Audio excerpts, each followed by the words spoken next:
রাজশাহীর পবা উপজেলার কৃষক ওমর আলী প্রতি বছরের মতো এবারও ফসল ফলাতে ব্যস্ত, কিন্তু কপালে চিন্তার ভাঁজ। মাটির উর্বরতা বাড়াতে জমিতে যে সার ব্যবহার করতে হয় সেটা এখন বাজারেই পাওয়া যাচ্ছে না। এই যে আমাদের পেঁয়াজে দেখছেন না, পেঁয়াজের সারটা দিতে পারছি না এখন। শুধু ওমর আলী নন, রাজশাহী সহ সারা দেশেই চলছে সারের সংকট। ডিলাররা বলছে আমরা এখন কার্ড সিস্টেম করে দিয়েছেন, কার্ড সিস্টেম কার আছে না আছে, কার কৃষি কার্ড আছে না আছে, ওরা ভোটার আইডি কার্ডে 2 বস্তা করে সার দিছে। এখন যার জমি আছে তাই পাইছে না, যাদের জমি নেই তারাই বেশি পাই যাচ্ছে। এর জবাব জানতে চাইলাম সার ডিলার আব্দুল হকের কাছ থেকে। 2 বিঘা জমি বা 3 বিঘা জমিতে পেঁয়াজ করতে দেখা যাচ্ছে 10 বস্তা সার লাগে, কিন্তু আমরা সেখানে দিতে পারতেছি 2 বস্তা।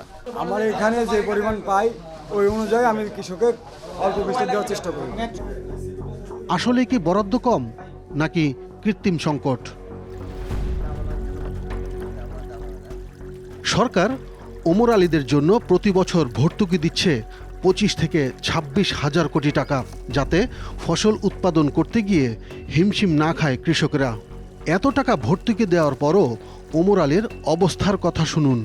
যতটুকু সারের প্রয়োজন অতটুকু আমরা সার পাইনি। ডিলারের কাছ থেকে ধরুন আসে হয়তো 200 বস্তা, কৃষকের মাধ্যমে হয়তো গেল 1 বস্তা 1 বস্তা করে গেল, কয় বস্তা যাবে? হয়তো 150 বস্তা যায়, 50 বস্তা ওখান থেকে মনে করেন যে অন্য নেতা হবে তারা লিচে যায়। প্রশ্ন হচ্ছে, বছরে 25 হাজার কোটি টাকা ভর্তুকি দেওয়ার পরও কৃষক সার পাচ্ছে না কেন? এই প্রশ্নের জবাব খুঁজতে গিয়ে আমরা বেশ কয়েকটি সার সিন্ডিকেটের সন্ধান পাই, যারা নিজেদের পকেট ভারী করতে সারের কৃত্রিম সংকট তৈরি করে বাজারকে অস্থিতিশীল করে তোলে। কৃষককে 1000 টাকার সার কিনতে হয় 1800 টাকা দিয়ে। কখনো টাকা দিয়ে ডিলারদের দ্বারে দ্বারে ঘুরেও সারের দেখা মেলে না। কৃষককে ঠকিয়ে আমদানিকারক ব্যবসায়ীরা কিভাবে কোটি কোটি টাকা হাতিয়ে নিচ্ছে, সেই গল্প নিয়েই আমাদের এবারের অনুসন্ধান। তবে শুরুতেই সারে ভর্তুকি সম্পর্কে একটা ধারণা নেওয়া যাক। এই ইউরিয়া সারের 1 কেজির প্রকৃত মূল্য 48 টাকা, কিন্তু কৃষককে কিনতে হয় 27 টাকা দিয়ে। বাকি 21 টাকা ভর্তুকি দিচ্ছে সরকার। দিন শেষে কৃষক এই সার কেনে 45 থেকে 50 টাকা দিয়ে। তাহলে ভর্তুকির টাকা যায় কোথায়? প্রথমেই বিদেশ থেকে সার আমদানির তথ্য সম্পর্কে জানা যাক।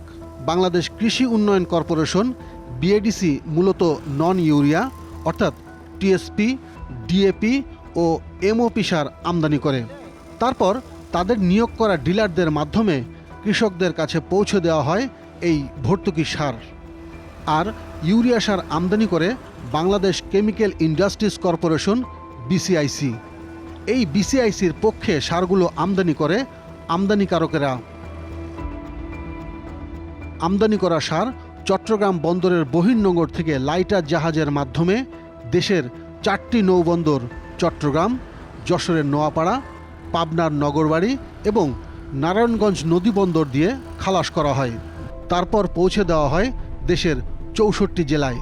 এই 4টি ছাড়া আর কোনো বন্দর দিয়ে সার খালাস করা যাবে না। কিন্তু সেই নির্দিষ্ট 4 বন্দর ছাড়া আরও একটি বন্দর দিয়ে সার নামানো হয়, আর সেই বন্দরটি হচ্ছে মুন্সিগঞ্জের আলীগঞ্জ ঘাট। দর্শক, দৃশ্যটি মনে রাখুন।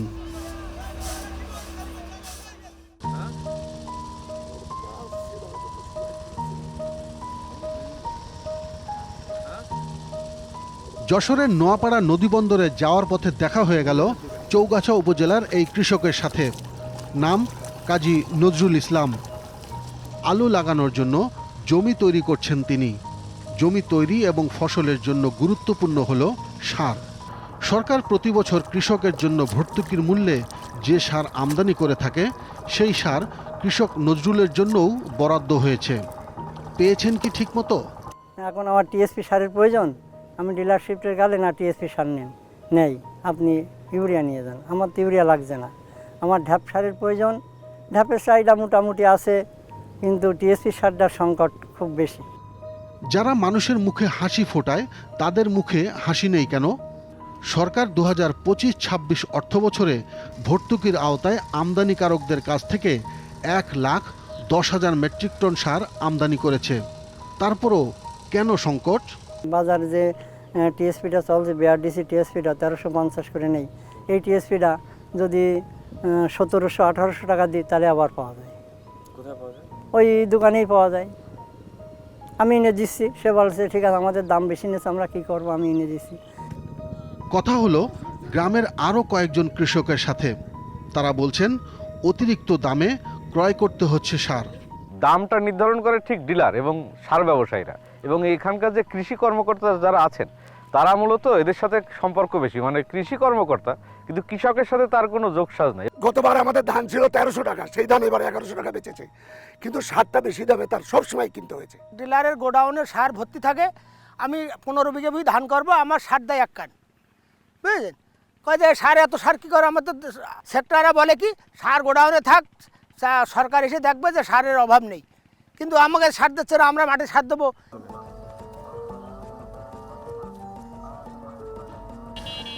অভিযোগ নিয়ে স্থানীয় সার ব্যবসায়ী সোহাগের সাথে কথা বলা যাক। কবার যে মাঠ অনুযায়ী তাহলে 30 কেজি করে সারগুলো দেওয়া আছে, তাহলে আমি যেখানে 30 কেজি 1.5 বস্তা দিই, তাহলে সংকট তো এখানে হয়ে গেল। যেমন আমার 7 বিঘার এইভাবে এই সংকটটা, এখন আবার কৃষকের কৃষিকার্ড নাই।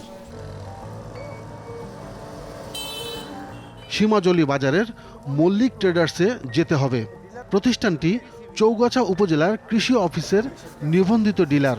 সার নাকি বলে একটু বেশি দামে বিক্রি হচ্ছে, এটা ভুল কথা বলেছে। দিন আগে কি আপনাদের এখানে যে টিওনো আসছিল, জরিমানা করছিল? হ্যাঁ। কেন করছে? ওটা তো ভুল কেমন হয়ে গেছে, তাই কেন করছে? এটা তো এত বলা যায়, হ্যাঁ, এক কৃষক দিয়েছে তাই একটু বা এই তাছাড়া কিছু না। অস্বীকার করলেন অভিযোগ। ডিলারদের অভিযোগ সরকারের বরাদ্দ দেয়া সারের চেয়ে অতিরিক্ত চাহিদাও রয়েছে। সার সংকটের এটিও একটি কারণ হতে পারে। বিষয়টি নিয়ে অনুসন্ধান করতে টিম 360 ডিগ্রি ছলুয়া ইউনিয়ন থেকে চৌগাছা পৌরসভার দিকে যাত্রা শুরু করে। পথিমধ্যে ডিলারদের বক্তব্যে উল্টো একটি ঘটনা ঘটে গেল। সার বোঝাই একটি গাড়িটি অনুসরণ করতে চাই।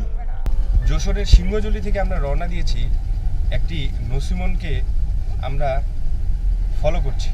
এই নসিমনটিতে বিএডিসি সার রয়েছে, আমরা দেখব এই সারগুলো আসলে ডিলারের কাছে যাচ্ছে না অন্য কোথাও বিক্রি করে দেওয়া হচ্ছে। আরও কিছুক্ষণ অনুসরণ করলাম আমরা। একটি রড সিমেন্টের দোকানে প্রবেশ করলো গাড়িটি।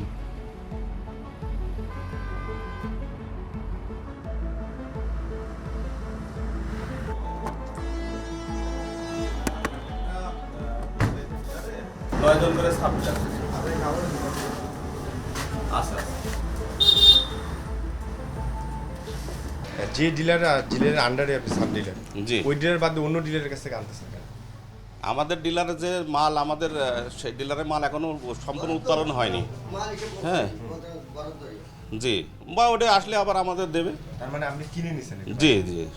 তিনি ডিলার নন, কৃষি অফিস থেকে সাব ডিলারের একটি চিঠি আছে তার কাছে, কিন্তু অন্য একটি ইউনিয়নের সার তিনি কিভাবে কিনে আনলেন, যেখানে সেই ইউনিয়নে চলছে সার সংকট? আপনি যার কথা বললেন ওনার নাম কি? আব্দুল্লাহ ট্রেডার্স। আব্দুল্লাহ ট্রেডার্স। তার কাছে জানা গেল সার কিনেছেন আব্দুল্লাহ ট্রেডার্স থেকে। এক ইউনিয়নের সার অন্য ইউনিয়নে কিভাবে বিক্রি করলেন জানতে হবে আব্দুল্লাহ ট্রেডার্সের কাছে।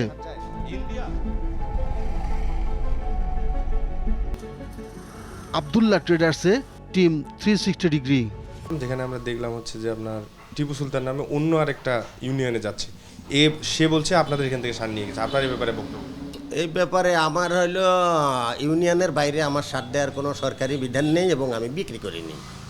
হ্যাঁ, সে যে আপনার কথা বলছে, সে বলতে পারে, তার সে ব্যক্তিগত ব্যাপার। আমি বিষয়টি স্বীকার করলেন না আব্দুল্লাহ ট্রেডার্সের মালিক মোহাম্মদ আব্দুল্লাহ। আমরা আবারও যেতে চাই রুবেল ট্রেডার্সে।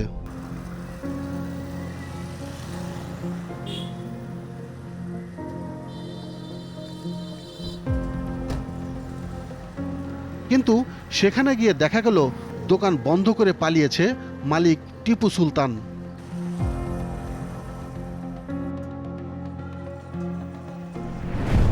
এক ডিলারের সার চলে যাচ্ছে অন্য ডিলারের কাছে, যিনি আবার এসব সার বিক্রি করছেন বেশি দামে।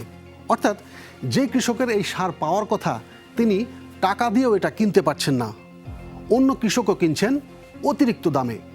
দিন শেষে ফসল উৎপাদনে যে খরচ হয় সেটাই তুলতে হিমশিম খায় প্রান্তিক কৃষকেরা। এবার আমরা খুঁজে বের করব ভর্তুকির টাকাটা কাদের পকেটে যায়, কিভাবে ঢুকে। তবে তার আগে নিচ্ছি ছোট্ট একটি বিরতি।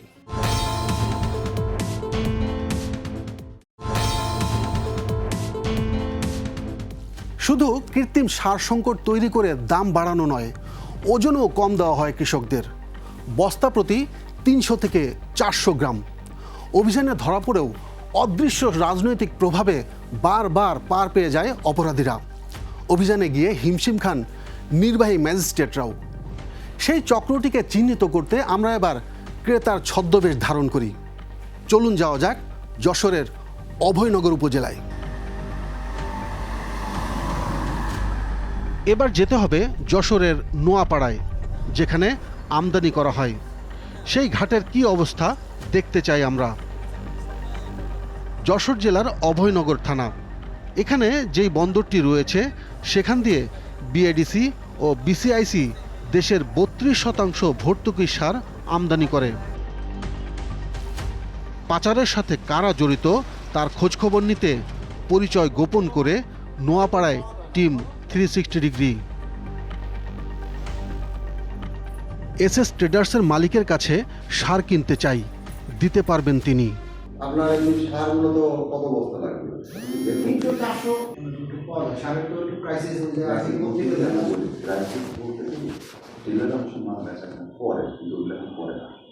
নির্বাচিত সরকার না আসা বলতে পারদর্শী হবে না। আমরা অনেক কড়াকড়ির মাধ্যম দিয়ে কাজ করবো।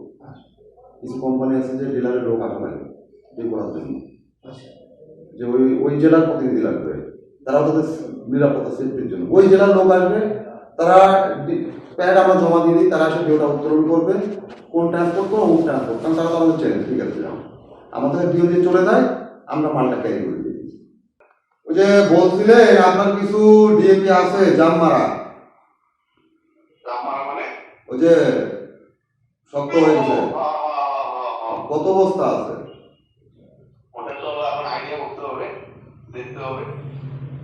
আনুমানিক কয় বস্তা হতে পারে?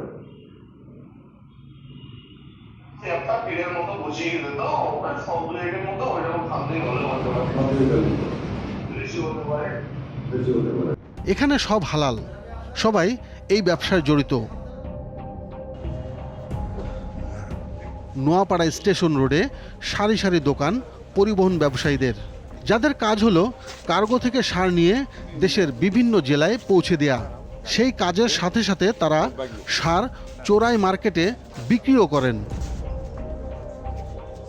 চলে ডিও লেটারের ব্যবসাও, বিভিন্ন জেলার ব্যবসায়ীরা বিক্রি করে দেন ডিও, এমনটি জানাচ্ছিলেন একজন পরিবহন ব্যবসায়ী।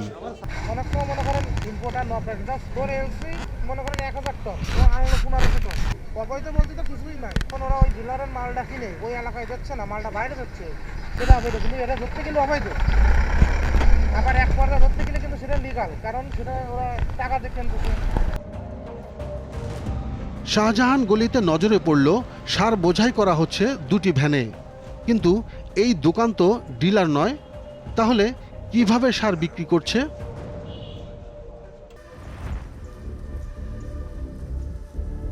14 জানুয়ারি 2026।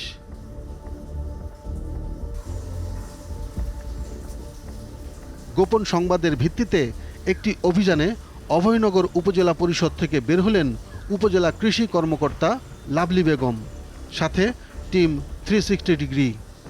স্টেশন বাজার এলাকাতে আমরা তথ্য পেয়েছি যে এখানে অবৈধ সার মজুত করে রাখা হয়েছে। আমরা অভয়নগর কৃষি কর্মকর্তার সাথে এখন স্টেশন রোডের দিকে রওনা হয়েছি।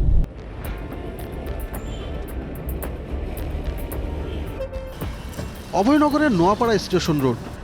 আমাদের সাথে যোগ দিলেন অভয়নগরের উপজেলা নির্বাহী কর্মকর্তা শেখ সালাউদ্দিন দীপু।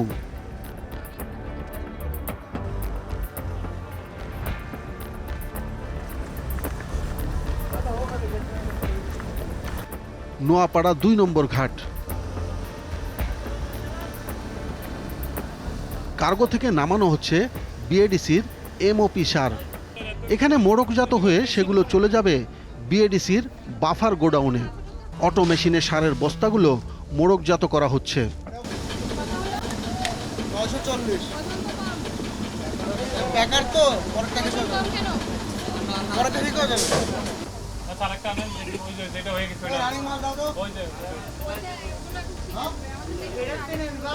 পিছনে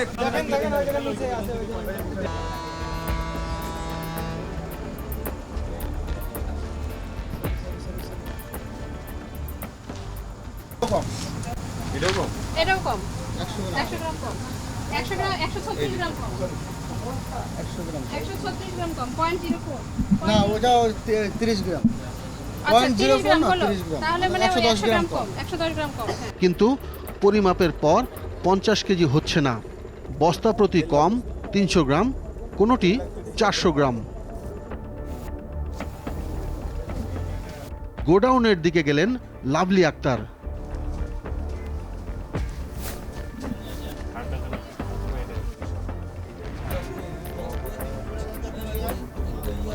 এটাও কম। কতটুকু আছে এটা? কত কম? মানে এটা হচ্ছে গড়ে ওইটাই ওদের এই করে কম তো। সেখানেও একই অবস্থা। এখানে আমরা যেটা দেখতে পেলাম বিএডিসির পণ্য টিএসপি মরক্কো, এটা এখানে প্যাকেজিং চলছে, প্যাকেজিং করছে বঙ্গ এসেনশিয়ালস। তো প্যাকেজিংয়ের ক্ষেত্রে দেখা যাচ্ছে যে প্রতি বস্তায় ওজনে কম দেয়া হচ্ছে। তো এটা আমরা অবজার্ভ করলাম এবং সম্মিলিতভাবে সিদ্ধান্ত নেওয়া হচ্ছে এটা লিখিতভাবে কর্তৃপক্ষকে জানানো হবে। এবার আমাদের গন্তব্য শাহজাহানের গলিতে। সেখানে অনেকগুলো ট্রেডিং ব্যবসা কার্যালয়। সার পরিবহন ব্যবসায়ীরা এই ঘাট থেকে দেশের বিভিন্ন স্থানে পরিবহন করে। আড়ালে তারা সার সিন্ডিকেট নিয়ন্ত্রণ করেন, যা আমরা গোপন ক্যামেরায় ধারণ করেছি। মোতালেব ট্রেডিংয়ের ভেতরে ঢুকলেন কৃষি কর্মকর্তা লাভলি খাতুন।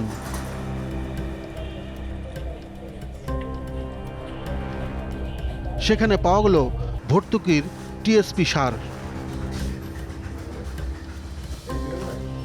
ট্রেড লাইসেন্স নেই, সার বিক্রির অনুমতি নেই, তারপরও চলছে এই ব্যবসা। আপনার মাল ছিল বেশি, বললো ভাই যে আমার তো গাড়িতে যাচ্ছে না, তো 10-15 বস্তা বেশি, তাহলে আমার তো ধান আছে, আমার ওই ধান লাগাই তো আমার 10-15 বস্তা দিয়ে যান। কে বিক্রি করেছেন সেই তথ্যটা একটু আমাদের দেন। ঘটনাস্থলে হাজির নবী এন্টারপ্রাইজের মালিক মোহাম্মদ মিলন। তিনিও সার পরিবহন ব্যবসার সাথে জড়িত। মাসখানেক আগে সার চোরাচালানের অভিযোগে তাকে থানায় ডাকা হয়। পরে রাজনৈতিক প্রভাবে মামলা থেকে বেঁচে যান। অভিযানটিকে প্রভাবিত করতে এই মিলন কৃষি কর্মকর্তার সাথে তর্কে জড়ালেন। একদম নিম্ন শ্রেণীর একজন ব্যবসায়ী, আপনারা তো কামাল মামান নিয়ে সব চলে আসছেন। হয়তো 5 বস্তা 10 বস্তা কোনো ডিলার গাড়িতে পাচ্ছে না, হয়তো উপরে নিয়ে যায়, 10 টাকা মাল রেখে যায় তো তারা বিক্রি করে একান্ত ফোন করে। তাহলে এরা পথে বসে যাবে, ঘর ভাড়াও দিতে পারে না। আচ্ছা মিলন সাহেব, আমি এখন একটা কথা বলি, আমি একটা কাজ করতে আসছি, আমাকে করতে দিতে হবে। এখানে বাধা দেওয়া যাবে না ম্যাডাম, আমার কথা বাধা দিচ্ছেন আমি। আপনি যদি বাধা দেন তাহলে কিন্তু আমি সেভাবেই বলবো যে আমি পরিদর্শক হিসেবে কাজ করতে গেছি, সেখানে না ম্যাডাম, আপনি ওইভাবে বলবেন কেন? সেটা চাচ্ছেন না ম্যাডাম, আমি চাচ্ছি না। যদি না চান তাহলে একজন আমদানিকারক হিসেবে আমি আপনাকে অনার করি, সুতরাং এখানে আপনি পাবেন। কিছুক্ষণ পর আবারও ঘটনাস্থলে হাজির হয়ে উপজেলা নির্বাহী কর্মকর্তা শেখ সালাউদ্দিন টিপু 25,000 টাকা জরিমানা এবং দোকানটি সিলগালার নির্দেশ দিলেন। ওনাকে 25,000 টাকা জরিমানা করা হয়েছে, ঠিক আছে? 25,000 আমার ডিসিআর কপিতেও আছে, আর এখানে 25,000, ঠিক আছে?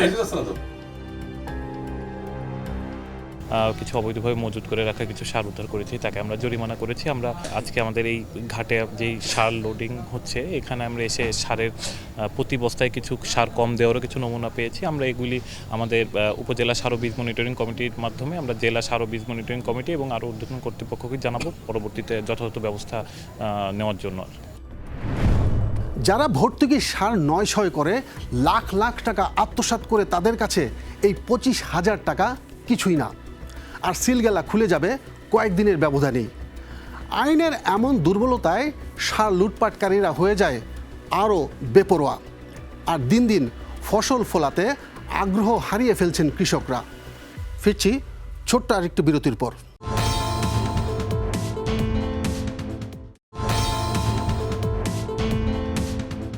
অনুষ্ঠানের শুরুতে বলছিলাম নির্দিষ্ট 4 নদী বন্দর দিয়ে খালাস করা হয় সরকারের ভর্তুকি সার, কিন্তু আমাদের অনুসন্ধানে আরও একটি বন্দরে বেরিয়ে আসে যেখান দিয়ে অবৈধভাবে সার নামিয়ে দিব্যি পাচার করে দেওয়া হচ্ছিল।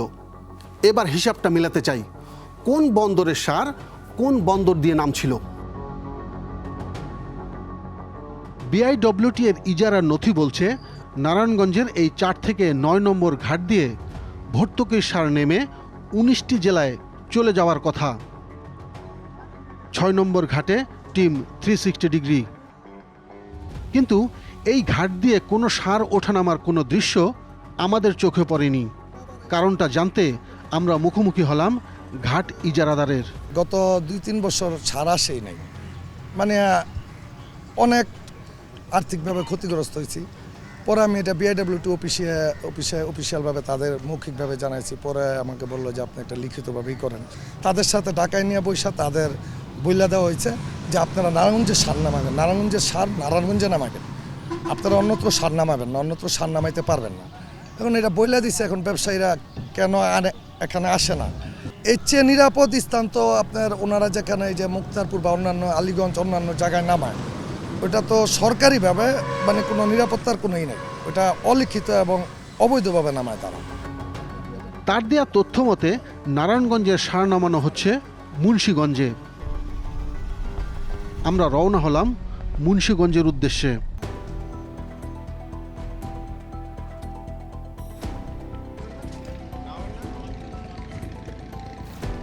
আলীগঞ্জ ঘাটে এসে সাইদুর রহমান বাবুর কথার সত্যতা পাওয়া গেল।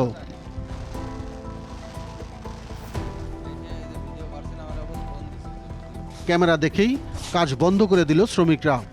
জানতে হবে এই ঘাট দিয়ে তারা অবৈধভাবে সার নামাচ্ছেন কেন। এটা তো হচ্ছে যে ঘাটে নামার কথা হচ্ছে আপনার নারায়ণগঞ্জের সার, এটা এখানে কেন নামাচ্ছে না? ঠিক, আমি এই সম্পর্কে আমার কোনো ধারণা, আমি কিছু বলতে পারবো না ভাই। আপনি কি হিসেবে আছেন? আমার জাস্ট এখানে কয়টা গাড়ি যাচ্ছে আসছে ডিও হিসেবে আমার।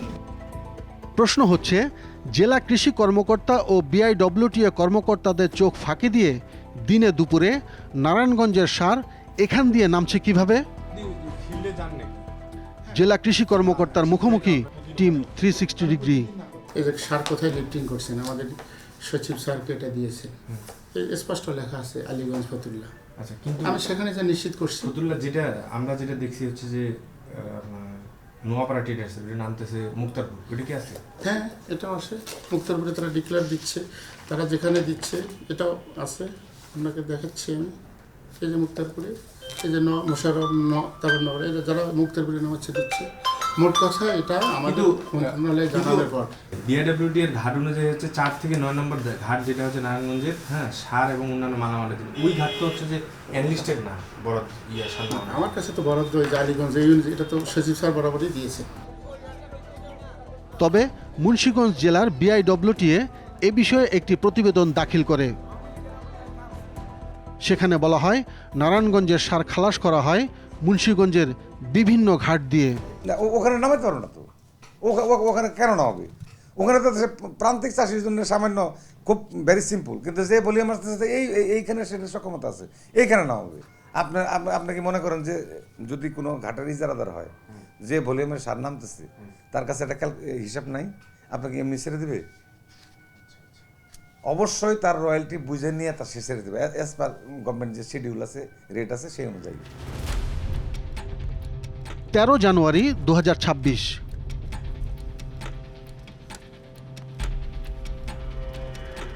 অবৈধভাবে সার নামানোর অভিযোগে অভিযানে নামে বিআইডব্লিউটিএ, নেতৃত্বে সংস্থার উপপরিচালক সাজ্জাদুর রহমান। কখন নামাচ্ছ তোমরা সার? নামাইছো তো? আচ্ছা ঠিক আছে, এই শিবের লোক প্রথমে সাজ্জাদুর রহমান নোয়াপাড়া গ্রুপের পক্ষে অবস্থান নিলেও আমাদের কাছে থাকা তথ্য প্রমাণ দেখে ঘুরে দাঁড়ালেন। মাল নামাতে নিষেধ করছে, আপনারা যা যোগাযোগ করেন। এটা নারায়ণগঞ্জের সার, নারায়ণগঞ্জের অ্যালটমেন্টের সার, আপনারা যোগাযোগ করেন, আমাদের কোনটা বলে গেছে। ঠিক আছে, শুরু করলেন ব্যবস্থা নেওয়া। এখানে নামালে যেটা হচ্ছে তারা শুধু এলএসসি যেটা ল্যান্ডিং স্টেশন চার্জ সেটা নিচ্ছে, কিন্তু যেটা ডাম্পিংয়ের কস্ট সেটা দিতে হচ্ছে না। এই জন্য কিছু অসাধু ব্যবসায়ী এখানে সারটা নামাচ্ছে। কিন্তু মূলত আমার যে সারঘাট নারায়ণগঞ্জের অ্যালোটে, এই অঞ্চলের সবচেয়ে যে সারগুলো আসছে সেগুলো নারায়ণগঞ্জের অ্যালোটের সার, তার ইজারা ঘাটটা সেটা সে এই রাজস্বগুলো পাবে। এখানে এক প্রকার সরকারি রাজস্ব ফাঁকি দেওয়া হচ্ছে।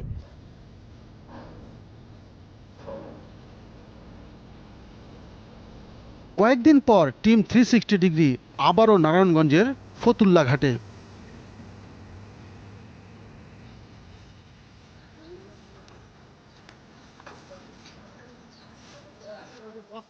এবার ঘাটে এসে দেখা গেল দুই কোম্পানির সার নামানো হচ্ছে, একটি নোয়াপাড়া ট্রেডার্সের, অন্যটি শেখ ব্রাদার্সের।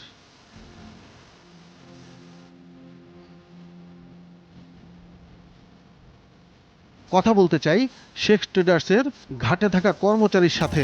বোর্ড নোট তো এটা আমি তো হলো ট্রান্সপোর্টের লোক, বোর্ড নোট জাহাজে হ্যাঁ কাছে আছে। ভাই বোর্ড নোট আছে আপনাদের? আর অফিসে আরও একটি ঘাটে নামছে নোয়াপাড়া গ্রুপের ডিএপি সার। এই ঘাটের ইজারাদার মোকাররম সর্দার। তার কাছে হিসেব আছে কত টন সার নামছে নোয়াপাড়া গ্রুপের। ঘটনাস্থলে উপস্থিত মোকাররম সর্দার। আমি আনতাছি না, এগুলো তো মালের মালিক আমি না, যারা ইনপুট করতেছে এদের হ্যান্ড যাবে না, গুলশান যাবে না। আপনাদের ঘাটে কার কার এখানে আপনার ঘাট নামছে? গাড় আছে, গাড় আছে, গাড় তো এখানে 10-15টা গাড় আমার না, বিভিন্ন না আমার না, এটা বিভিন্ন মালিকের। আপনার ঘাটে সার নামে? না শুধু আমার গাড়ি নামুক। এটা হলো মাদাসের ঘাট, এটা এক মালিকের ঘাট, এই ডাইরেক্ট মালিকের ঘাট। তিনি কোনো হিসাব দিবেন না। আমাদের অনুসন্ধানে বেরিয়ে এলো 3টি কোম্পানির বোট নোট, যেখানে লেখা থাকে সার নামানোর সমস্ত হিসাব নিকাশ। শেখ ব্রাদার্সের হিসাব বলছে 24,000 মেট্রিক টন টিএসপি, এমওপি ও ডিএপি সার আমদানির কার্যাদেশ পেয়েছে তারা। সেই হিসেবে 50 কেজির বস্তা তৈরি হবে 4,80,000টি। অথচ হিসাব বলছে এখন পর্যন্ত পৌঁছেছে 3,96,000 বস্তা। কোথায় গেল বাকি 84,000 বস্তা সার? আমরা হাজির হলাম শেখ ব্রাদার্সের কার্যালয়ে।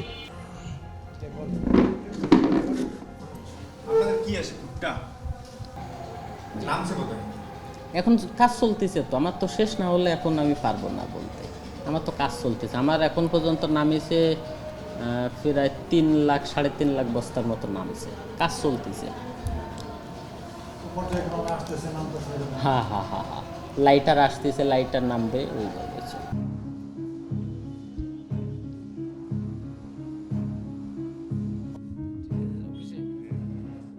এবার নোয়াপাড়া ট্রেড ইন্টারন্যাশনালের একটি হিসাবে নজর দেয়া যাক। প্রতিষ্ঠানটি 4টি নদী বন্দরে ডিএপি সার নামিয়েছে 30,000 মেট্রিক টন। বরাদ্দ অনুযায়ী 19 জেলার জন্য নারায়ণগঞ্জেই নামার কথা 9,334 মেট্রিক টন সার। কিন্তু কার্গো ভেসেলের বোট নোট বলছে এখানে নেমেছে মাত্র 7,000 মেট্রিক টন। বাকি 2,000 মেট্রিক টন সার গেল কোথায় জানতে চাই নোয়াপাড়া ট্রেডার্সের কাছে। এখানে আপনার কত কোনো কিছু জানতে হলে আপনি আমাদের ঊর্ধ্বতন কোনো কর্মকর্তাদের সাথে যোগাযোগ করতে পারেন। না ওইটা এইখানে শুধু আমাদের কার্যক্রম হয়, ডিলার আসে, তার প্রয়োজনীয় কাগজপত্র জমা দিয়ে আমাদের থেকে আর কি তার ডেলিভারি কপিটা নিয়ে যায়। কোনো নথি তারা দেখাতে চান না, কোনো জবাবও তাদের কাছে নেই। সার্বিক অনিয়মের বিষয়ে আমরা কথা বলি কৃষি সচিবের সাথে। সরবরাহ উৎসের সরবরাহের কোনো সমস্যা নেই এখন আমাদের দেশের যে ম্যানেজমেন্টের সমস্যা, সেখানে একটা সমস্যা ছিল।